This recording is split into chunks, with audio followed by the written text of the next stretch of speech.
Hey, what's up, everybody? It's Stephen A. Williams, president and founder of thecreditrepairshop.com. And in today's video, I wanted to quickly talk about some success that we've had with a client. And I would like to, we have a lot of successes, but this is one that I needed to mention solely due to the amount of debt that was actually cleared from her credit reports and the boost in the scores. Now, when we do, this is the way that we repair credit. So just in case you're new to the channel, is we use a process. It's something that I came up with. It's called an 8-point validation process. And this is where we make the bureaus prove every aspect of a particular item that's on your credit reports. If those items are not 100% proven by those 8 points, it needs to be removed, regardless if it was a debt that you owed or not. During that process, it's also forwarded over to the furnisher of that information. Furnishers are the companies or debt collection services who place the information on your credit reports. It could be, when you get a loan or something, they place inquiries on your credit reports. Those are furnishers.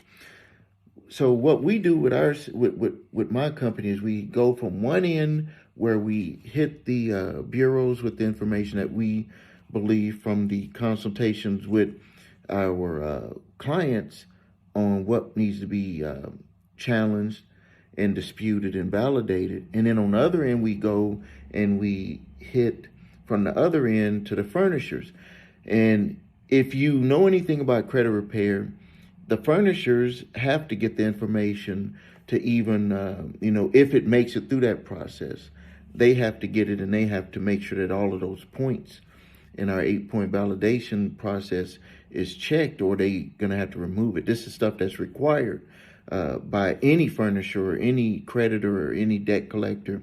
If they bought a debt or something, they have to have this information. So that's the way that we're able to get a lot of the information taken off. Sometimes during the process, though, and this is just part of the whole system, when information is submitted, the bureaus will sometimes say that, they're not going to change it as verified.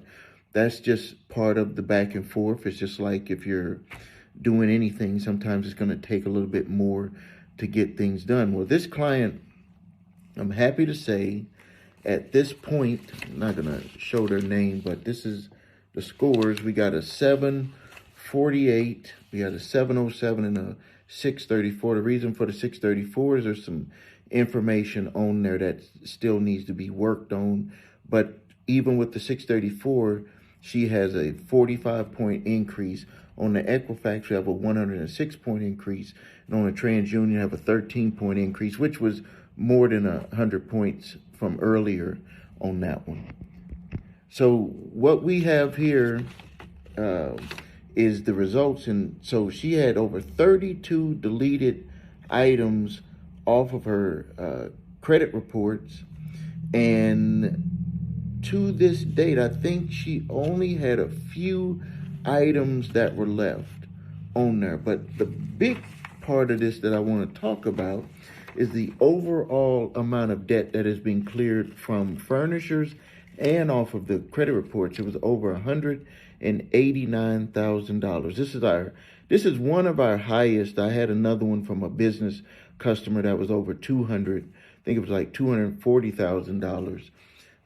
But this was $189,066 was the total amount that was cleared.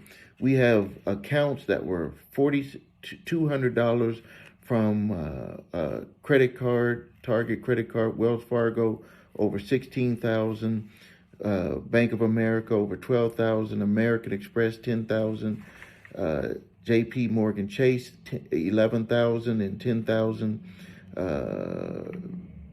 Let's see, another one, FBSD Bank, $9,000, JP Morgan Chase, $15,000 and $4,000. Midland Credit, which was collection, $10,000 and $531. We have LVMV funding, $413. Capital One, 5,000, over 5,000. Synchrony Bank, 10,000. Citibank, 531 and 11,000. HSBC, 1,000, over 1,000. Barclays, 22,000. Credit One Bank, 413.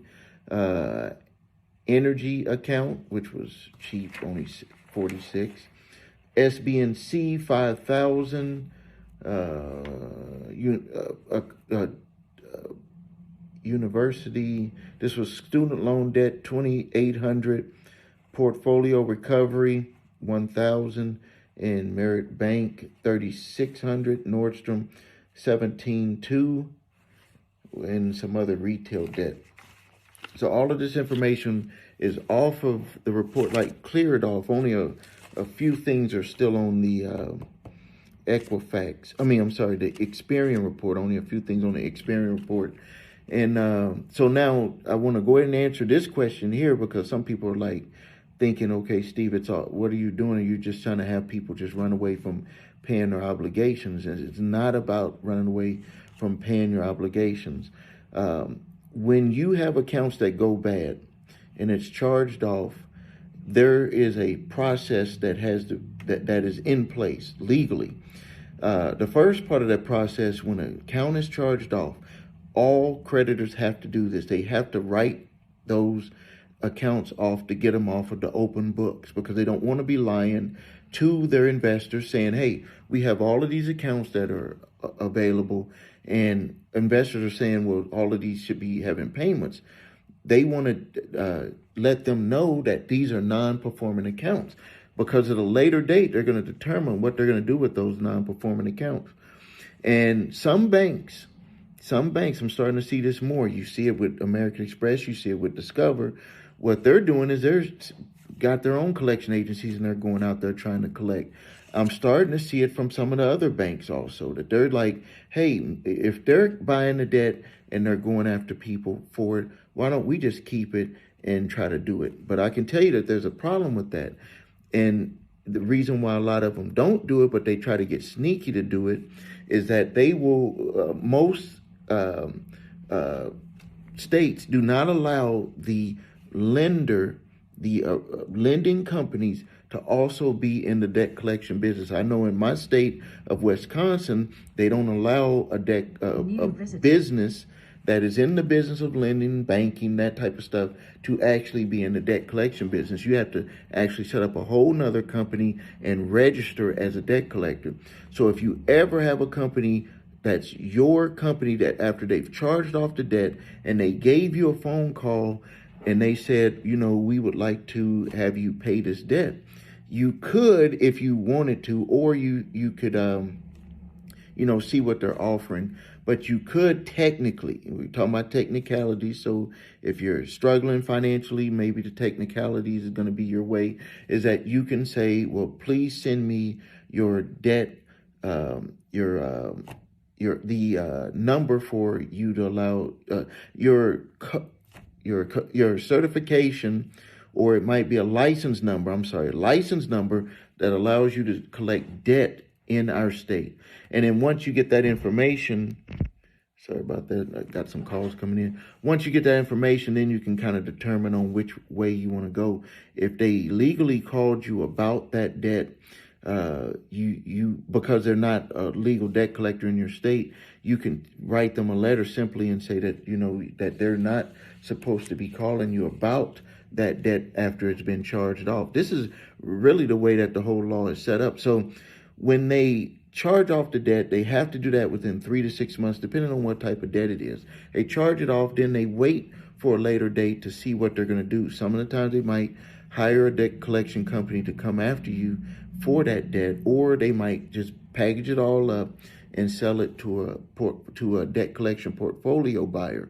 And then when they get it, they're just getting, documents and a few statements from the original creditor, and then they get an affidavit that just shows that, hey, we bought this debt, but it doesn't specifically say your name on the debt, doesn't specifically say your account. And what I've been seeing them do is they put together, they're not technically fraudulent, but they're misleading affidavits saying that, hey, so-and-so had this account, we bought it, it had this account number, and it had, they would black out the total account number, even though they don't have the account number. They're actually blacking out X's. Or if they got that from the company, it's blacked out. But what I've been seeing is that they just make up these affidavits, and it'll have their company information, have someone from their company signing it, but it makes it look like the original creditor made that affidavit. So they get all of that information, and then this is where we usually come in. People come to us at this point where they're like, I got all of this stuff on my credit reports, and now, what am I going to do? We have our consultation, and I always say this is the way that we do it. If you watch my videos, if you watch my, my YouTube, or you go to my website, I have this video, What Makes Us Different, where I just wrote out this process. I write it out to you. This is what we do. This is what all credit repair companies do. And then I drew this line down the middle, and I said, this is what we do. And I made that video maybe in 2006 or 7, somewhere around that period of time, and it remains different. I still have not seen other credit repair companies do what I explained on that other side, and that was working directly at furnishers. If it's doing verification, validation, really pushing hard on them to get that information or to remove it, because that way you don't have to worry about the bureaus not doing their job.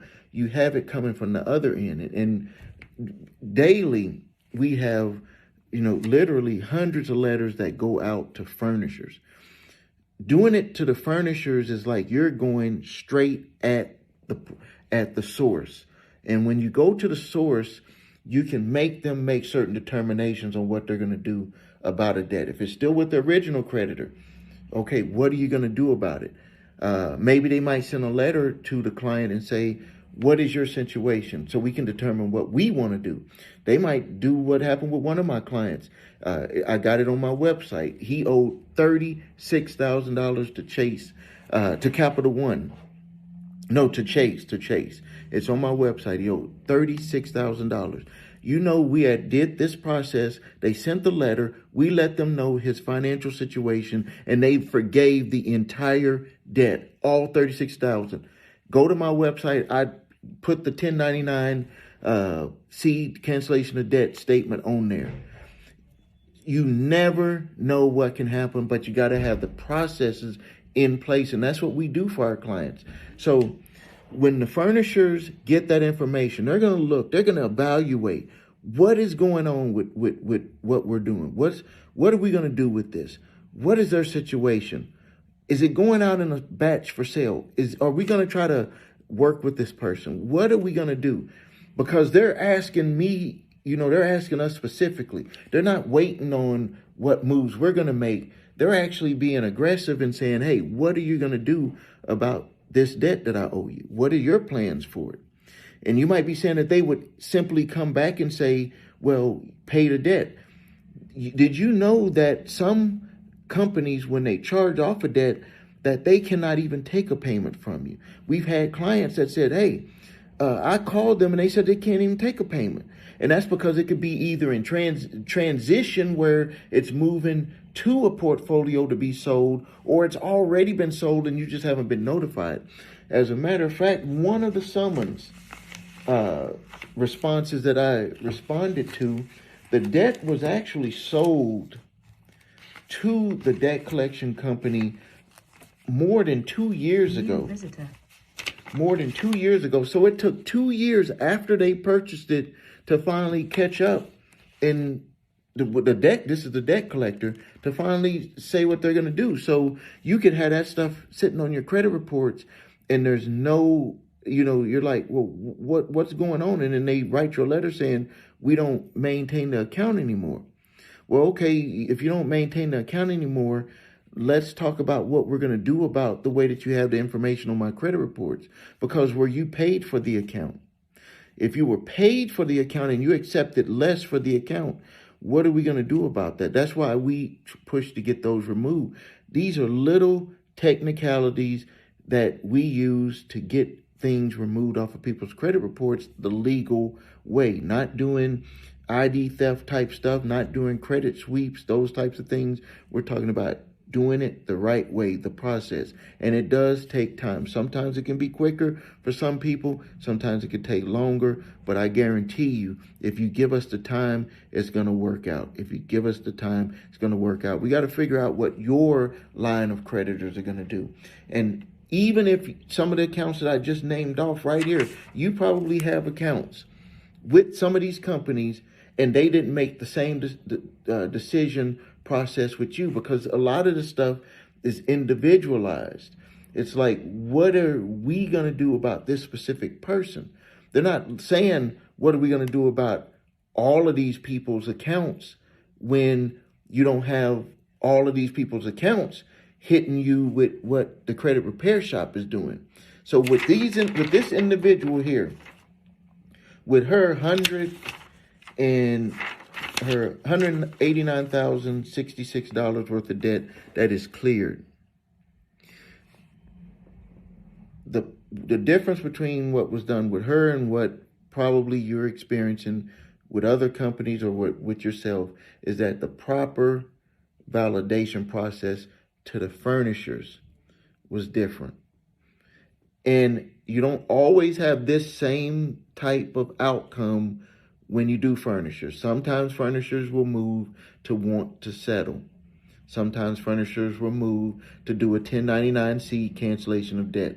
Sometimes furnishers will say, we are in a hold pattern, a holding pattern.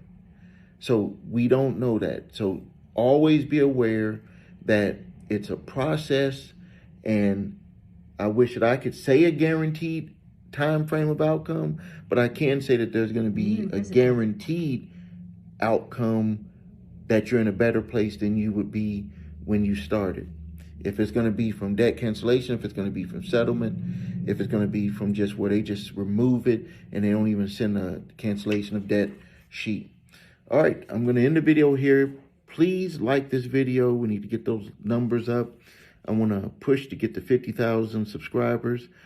Also, if you post your comments, questions, if you have need help with your credit, please visit us at thecreditrepairshop.com. Watch the video, What Makes Us Different, and you'll see my 8-point validation system, my process for repairing credit. You will see where other companies stop and where we keep going. And then if you need your credit reports and scores, go to the website your3scores.com. Grab those. If you need help with debt collectors that are coming after you, get my 3-pack of debt collection letters: statute of limitations, cease and desist collection activities letter, and the debt validation letter, because those can stop debt collectors. We have people write to me every day saying, I used one of those letters and it stopped everything. It just stopped it. So thank you for your time. This is Stephen A. Williams, president and founder of thecreditrepairshop.com.